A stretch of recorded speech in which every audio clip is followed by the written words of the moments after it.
And here we're looking at some options to future-proof your content.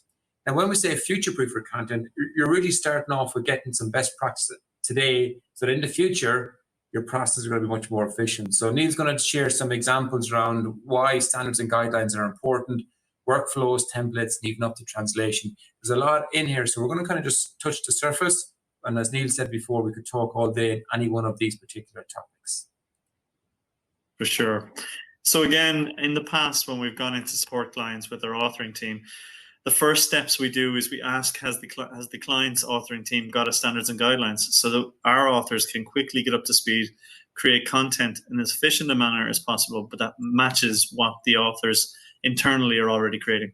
But in some situations, and it usually occurs where there's a smaller authoring team, they don't have standards and guidelines. So we help client teams to develop them.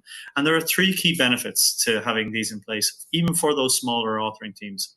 The first is the consistent approach to content creation means that outputs are more consistent, which will show up errors quicker and speed up the QA process. It also means the content maintenance down the line is easier and far more efficiently carried out.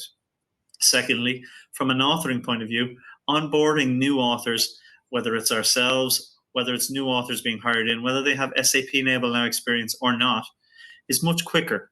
Standardization of publishing rules ensures that if there's completion tracking required in your content, that it's consistently applied. And that, again, coming back to that, makes for a much better user experience.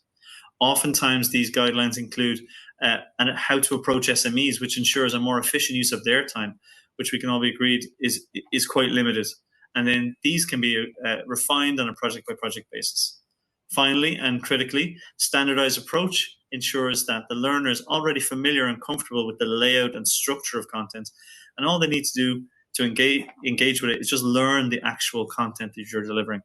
It also means that based on their experience with previous work that you've output, they can have confidence that completion tracking will work, again, if that's required by the project.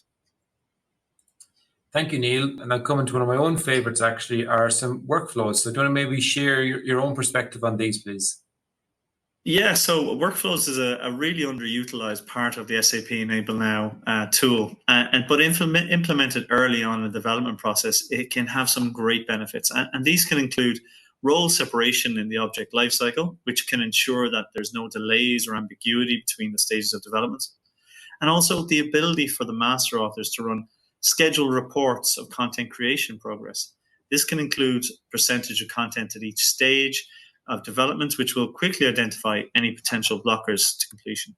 So it's really simple to create a workflow. And one of the questions we get asked by clients when we're creating them for them or helping them to create them is, can they be adapted mid-project if an additional thing arises, for example, translation or text to voice for certain content? And of course, they can be adapted mid-project. So we've got a quick video to demonstrate really how easy it is and how quick it is to set up a workflow. So Emmett, if you could play that for us. Just 1 second, I need to pop back. Problem? No, 1 second, Neil. Apologies. It's okay. Let me push it there. Oh, there we go. My apologies, my fault. No problem. So again, once the flow of work is agreed and the relevant statuses are created, it can be really quick to set up. You just give it a meaningful name. Description can be added later, it's optional. And then you have this button called Edit Graphically, which means that you can quickly position each of the relevant statuses within your workflow. You have to make sure that the statuses, or the order of the statuses is locked in before creating. And once you've got all your statuses in place, it's just a question of adding transitions between them. Now you have to make sure that the transitions have a distinct but obvious name, so it's clear what's being done. And every status needs to be connected to at least one other status by at least one transition. It'll be obvious why you're doing it. So again, give it a logical name and continue creating them. As you can see from here, you can add multiple transitions between the same status, and transitions can even skip statuses or go backwards in the flow if required. For example, if the quality assurance team needs to send the status back to the authoring team, or the authoring team skips quality assurance on the second time around to the approvals team. Once you're happy with the workflow, it's really just a question of defining the roles that can execute the transition and then assigning it to existing or automatically to new content. Neil, thank you very much for that. For me, I never understand why you would try and manage all your workflows in Excel outside of SAP Enable now when you're creating all your content inside of SAP Enable now. So hopefully for those of you not using workflows currently, this is a little bit of an insight as to how you can get up and get started very, very quickly.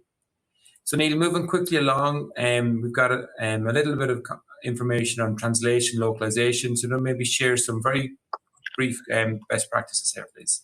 For sure. So again, work area should be structured right from the start for your localization requirements. Even if it's not obvious that they're going to be needed in the project, that will really pay dividends down the line. Secondly, you try where possible to limit the changes to the recorded text in a simulation and build this into the standards and guidelines. This will reduce any cost to translation that might occur down the line.